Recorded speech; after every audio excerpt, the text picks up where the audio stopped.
When you decide that you are the creator of your own reality, and you acknowledge that the universe is cooperative, and that you have the power to offer a vibration by deliberate intent, and then you practice it segment by segment, which is really easy. As Esther is thinking about getting out ahead of it, she sort of got lost in the out ahead of it. She spent a couple of days really contemplating, what is out ahead of it? How big do I want to think? The expansiveness of her future overwhelmed her as she tried to get out ahead, as she tried to think thoughts that she wasn't in very close proximity to. She couldn't make that jump. And so instead of it being an exercise of elation, like going through that portal that we described the other day, it was like standing at the brink of the portal, trying to stick her head through the portal and not knowing what was on the other side of it and not being able to connect with it all. And then she began asking the questions of us, Abraham, what do you mean? What exactly do you mean by getting out ahead of it? And we said, we mean only this simple thing. Don't react to life. Plan it. That's all. Well, how far ahead can you plan? Can you really get out ahead of everything? Not really. Not really. Some of it, you want to get closer until you decide. And so we just want you to digest your life in this delicious way. We want you to feel appreciative and thankful for what you've been doing in really general terms, and not get too detailed about why anything is or isn't happening right now. But from where you are, if you could just accept along with us the perfection of where you stand right now, and then just softly intend for the things that you would most like to experience in as best as you can figure out what the next segment of your experience is, you will discover a cooperative universe unlike anything that you've experienced on a consistent basis before. And before you know it, you will feel your directing, your soft, gentle, expectant directing of all things working out for you. Now, they always are. But when they work out as you have asked them to work out, that's when life begins to feel extra fun to you, you see. Observation can be nice. Reacting can be nice if the conditions are such. But if you allow yourself to be, we love you so much, a lazy responder to conditions, then you can as easily be a responder to a negative condition as you are to a positive condition. In other words, if you decide that you're just a reactor to what's going on, now you got to be like so many people try to be and can't be. You've got to control the conditions to which you are responding. And then everything gets all wonky. If you train yourself to be responsive to conditions, a conditional creator, then you get into that place where you have to control what's going on. And have you noticed you can't do that?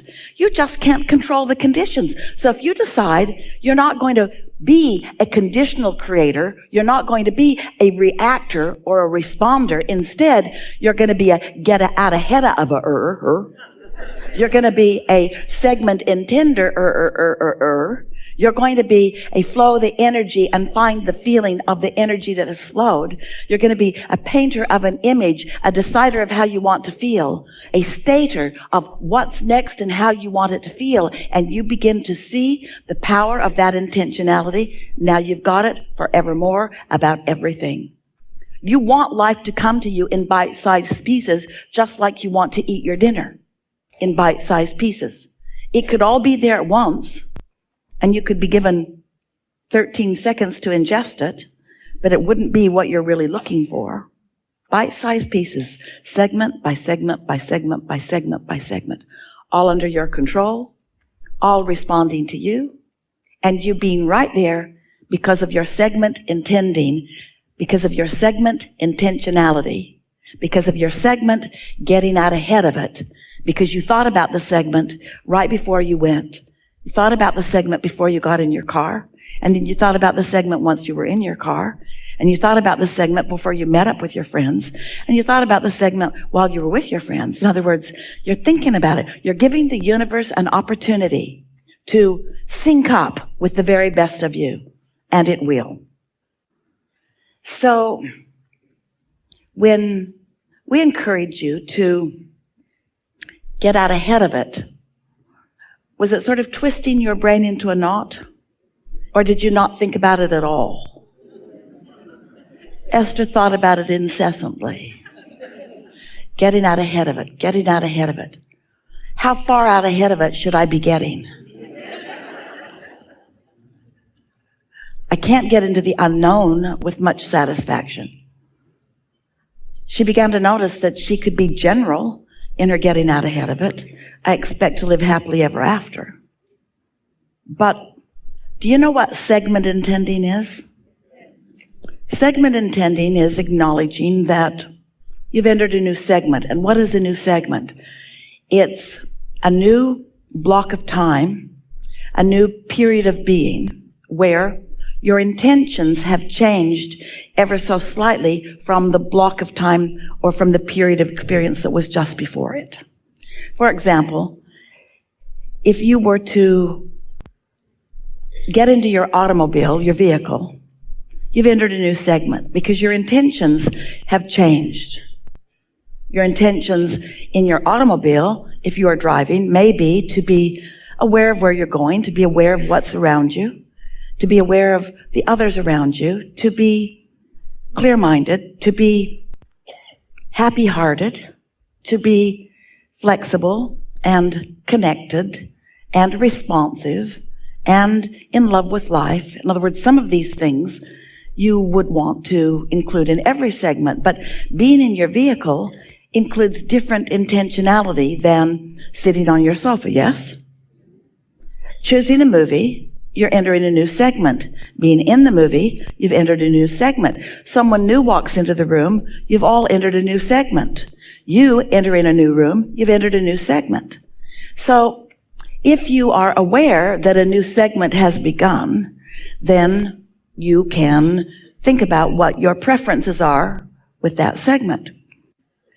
Isn't it interesting how life continues to be? And you continue to be in it, and you continue to be where you are, and life comes to you. Sometimes it feels like it's coming at you.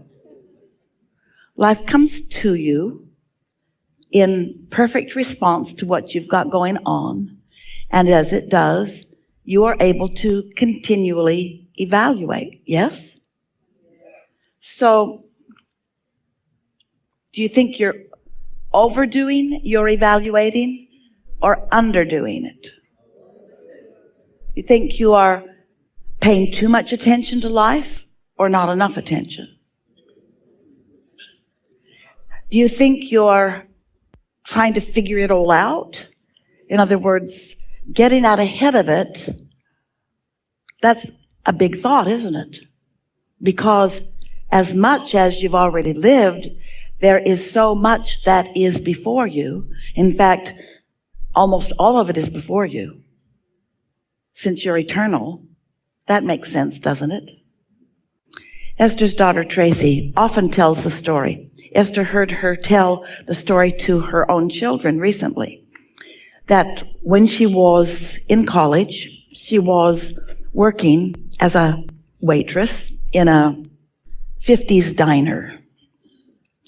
And most often on her way to work, which was 15 or 20 minutes, depending on traffic, not much traffic happening then, she would think about how glad she was to be there and about the customers that would be given to her in her section and how playful they would be, how happy to be in this playful environment they would be, how nice they would be to interact with, and how much fun she was going to have in interacting with them, and how nice it was going to be to interact with the cooks and the other people that were working in the restaurant. And Tracy noted that when she took the time to do that intentionality for that segment, that it always was a nice evening.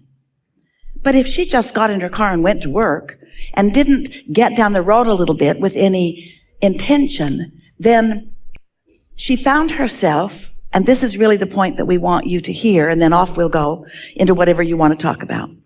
She would find herself reacting, not out ahead of it, reacting to it as it came.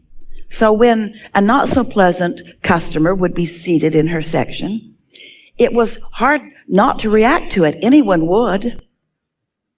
But if you've gotten out ahead of it and you've asked for the kind of people that you want to interact with, you give the universe the opportunity to yield to you what you're asking for. Now, the universe is always yielding to you what you're asking for. So what good does segment intending do? Segment intending causes you to line up with what you're asking for. It causes you to contemplate what you are looking for. And you know, the specifics of a moment in time are really powerful. When teachers ask you to be present or to acknowledge the power of now, understanding segment intending would, by our estimation, be the very best way to get out ahead of it, to be a vibrational creator, to be preparing the vibrational atmosphere. But it's more about preparing the vibrational atmosphere within you. It's not about controlling the clients, although it does influence what happens. It's about you identifying what your point of attraction is going to be, so that in this segment of your experience, your point of attraction is going to be something that you have particularly identified that you want to emphasize. You see what we're getting at? And we would like you to, just for today, maybe tomorrow, and possibly for the rest of your life, think about getting out ahead of things in just that way. That here I am, new to this moment, but not so new to this moment. Here I am, old me, new to this moment. How much of old me is in this moment getting in the way of the new to me in this moment? How much of who I have been is active right now? And so how much am I regurgitating rather than getting out ahead of it? How much am I intending and how much am I just reacting to? And as you begin playing with this, what you're going to begin to notice is that you have a lot of control over what comes into your experience, segment by segment by segment by segment. So many things. The universe is cooperative, and the law of attraction is always gathering all of the cooperative components. But sometimes, if you're not paying attention, you are not identifying and dictating the components to which you intend to be cooperative. And since it's all about attraction, it's all about attraction, it's all about attraction, it's all about attraction, then don't you want to do whatever you can do to get out ahead of it so that you can be a vibrational offerer who attracts to you what you intend to attract, rather than someone who just sort of stumbles into a moment. That's what we call creating by default, and then reacts to the moment. Because sometimes, and you all are getting pretty good at this, you have your pals and you have your cooperative components already assigned, and you know who many of them are. You know who you can hang out with and who you can have a pretty darn good time with, because that's just who you usually are together. But we don't want you to be dependent upon any conditions for how you feel in the moment. We want you to get out ahead of it so that the conditions of your moment are responding to the vibration that you have chosen, rather than you waiting until it's extra hard and then trying to segment intend around the reaction that you're having to something. It's not easy to be a physical being in a world where there is so much for you to observe, because the normal human relationship with life is one of reaction.